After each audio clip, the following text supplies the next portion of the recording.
오미크론 확산이 심상치 않은 가운데 20일 만에 신규 확진자가 다시 5천 명대로 올라왔습니다. 방역 당국이 이번 주말쯤 오미크론이 우세종이 될 것으로 예측한 만큼 앞으로 확산세가 더 거세질 수 있는 상황입니다. 자세한 상황 코로나19 브리핑에서 알아보겠습니다. 고려대학교 약학대학 김정기 교수 전화로 연결돼 있습니다. 교수님 나와 계시죠? 네, 안녕하세요. 예, 신규 확진자 수가 감소세를 보였다가 20일 만에 다시 5천 명대로 올라섰습니다. 전파력이 강한 오미크론 변이의 영향이라고 봐야 할까요? 네, 맞습니다. 최근에 신규 확진자 규모가 다시 증가하는 것은 분명히 오미크론 영향이다라고 볼 수가 있습니다. 네. 예전에도 몇 번 말씀드린 것처럼 델타 변이가 유행을 했을 당시에 12월 셋째 주에 그 유행의 정점에 도달했거든요. 네. 이후에 신규 확진자 규모가 빠르게 감소하면서 매주 1,000명 가까이 감소를 했었는데 네. 이러한 감소세라면 지난주, 그러니까 1월 둘째 주에는 월, 화요일에는 2,000명대 초반, 그리고 평일 기준으로 수목금에는 3,000명대 초반까지 감소를 했어야 되는데 해당 주가 이전 주와 유사한 수준의 신규 확진자를 보였거든요.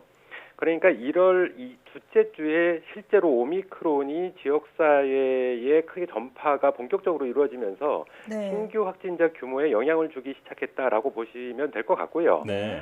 이러한 데이터는 1월 둘째 주에 오미크론의 전국 평균 검출률이 26.7%입니다. 특히나 호남권, 특히 광주 같은 경우에는 80%에 도달하고 전남에도 71.4%까지 검출률이 크게 높아졌거든요. 예. 이외에도 뭐 경북이라든가 강원도도 마찬가지고 네. 실제로 이러한 상황이다 보니까 오미크론의 영향이 분명히 신규 확진자 규모에 영향을 미치고 있다라고 볼 수가 있고 예. 지금 1월 셋째 주에는 오히려 더 검출률이 증가를 하면서 어떻게 보면 전국적으로 이미 확인은 안 됐습니다만 우점화가 진행이 됐다라고 보는 게 맞을 것 같습니다. 네. 자, 말씀하신 것처럼 정부도 이번 주말쯤 전국적으로 이제 오미크론이 우세종이 될 것이다 이렇게 예측을 하고 있습니다. 오미크론의 중증 화율이 낮기는 해도 확진자 수 자체가 늘면 결국 위중증 환자도 다시 늘어날 것 같은데 어떻게 전망하십니까?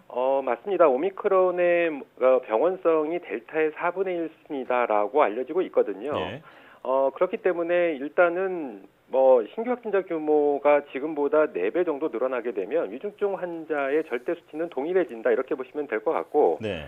경상 부족 문제가 심각했던 지난 델타 유행 시에 최대 신규 확진자 규모가 7,000명대까지 보였거든요. 네.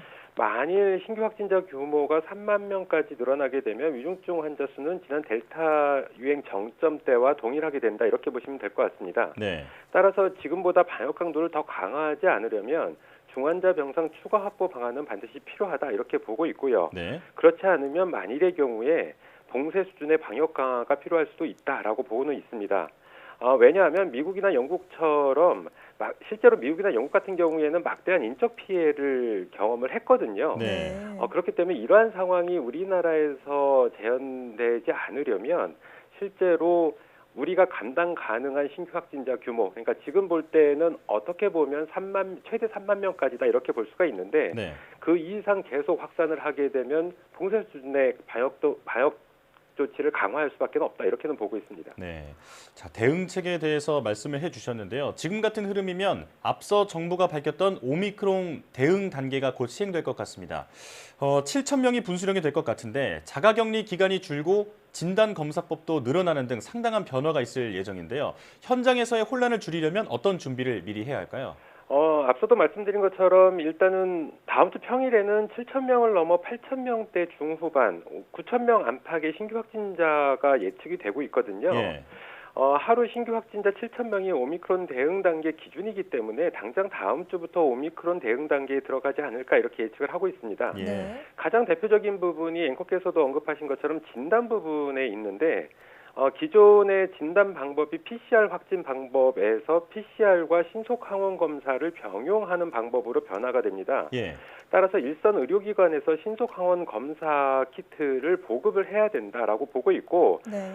당장 다음 주부터 시행이 될 가능성이 높기 때문에 지금부터 발빠르게 일선 지역별 의료기관에 신속 항원 검사 키트를 보급을 해야 된다 이렇게 보고 있고요. 예. 네. 그리고 지역별로 신속 항원 검사 가능 병원에 대한 지역별 안내도 필요하지 않을까 생각을 하고 있습니다. 네. 또 하나는 신속 항원 검사 양성 시점, 그러니까 양성이 일단 고위험군 같은 경우에는 바로 PCR 검사를 하지만 그렇지 않은 경우에는 일단 신속항원 검사 양성 반응을 보여야 되고 그 다음에 PCR 검사를 할 수가 있거든요. 네. 그렇기 때문에 PCR 검사 양성 시점을 자가격리 시점으로 볼 것인지 아니면 최종 PCR 확정 시 자가격리를 하게 되는지 이러한 부분에 대한 기준과 별도의 안내도 필요하지 않나 생각을 하고 있습니다. 네. 더불어서 자가격리 기간도 10일에서 7일로 단축하게 되는데 일단 뭐 기본적으로는 7일 후에는 사회로 복귀할 수 있는 요건은 성립이 되거든요. 이럴 경우에 실제로 격리 해제 후 3일까지는 자가격리를 권고하는 방향인데 그렇지 않은 경우에는 사회로 복귀가 가능합니다. 따라서 이런 부분에 대한 최소한의 어떤 대면 근무라든가 아니면 접촉 최소화라든가 뭔가 구체적인 방안들, 자가격리 후 방안들이 좀 나와야지 안 그러면 사회 갈등을 야기할 가능성도 있지 않나 이런 생각을 가지고 있습니다. 네. 현장 혼란을 줄이기 위해서는 신속 항원 검사 키트의 보급의 필요성이 중요하다라고 다시 한번 강조해 주셨습니다. 화이자가 자사에 먹는 치료제 팍스로비드가 오미크론 변이에도 효능을 보였다는 실험 결과를 발표했는데요. 이건 어떤 내용입니까? 말씀하신 부분은 화이자가 이제 3건의 실험 결과를 언론 보도 자료로 발표를 했는데요. 예. 네. 기본적으로 그 팍스로비드의 핵심적인 성분이 니르마트렐비르라고 하는 분홍색 알약 2개거든요. 네.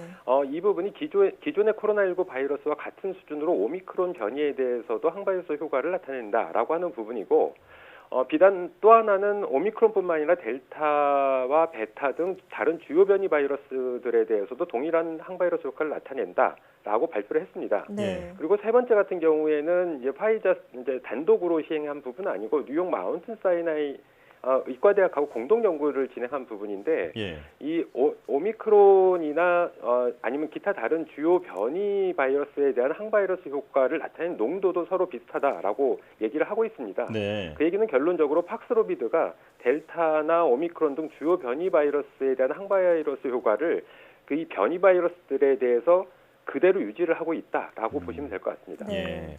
자, 약효가 있다니까 참 다행인데요. 자, 그런데 국내에서도 먹는 치료제가 도입됐는데 유독 우리나라에서의 처방이 더디다라는 지적이 있습니다. 이건 왜 그런 겁니까? 일단 우리가 확보한 물량이 도입되는 게 굉장히 초도 물량 자체가 제한적으로 들어오고 있습니다. 네. 그러다 보니까 우리가 처방전이 나갈 수 있는 대상 그룹에 대한 요건을 상당히 좀 엄격하게 설정을 했거든요. 네. 그래서 65세 이상의 고위험군 또는 면역 저하자가 대상이고 특히 임상 증상 발현 후 5일 이내가 돼야지만 처방이 나갈 수가 있습니다. 더불어서 병용 투약 시에 부작용을 나타내거나 팍스로비드의 효과를 감소시킬 수 있는 약물 약 20여 가지를 복용하고 있지 않은 사람으로 제한을 하고 있거든요. 네. 그렇기 때문에 현재까지는 처방 건수가 상당히 적다라고 볼 수가 있는데 네. 향후에 신규 확진자가 크게 늘어나고 그리고 더불어서 도입 물량도 상당히 늘어나게 되면 보용 대상이 될 수 있는 사람, 즉 처방건도 함께 증가하지 않을까 예상을 하고 있습니다. 예.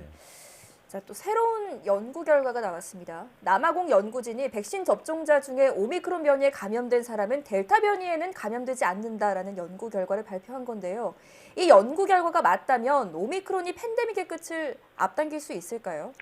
글쎄요. 이 연구 결과에 대한 그 자체 데이터 분석 자체가 다소 조금 명확하게 판단하기에는 어려운 부분이 있다라고 생각을 하고 있습니다. 네. 그러니까 남아공 아프리카 보건연구소가 지난 11월과 12월에 오미크론 감염된 사람 23명에 대한 표본을 사용해서 연구를 진행한 부분인데 네.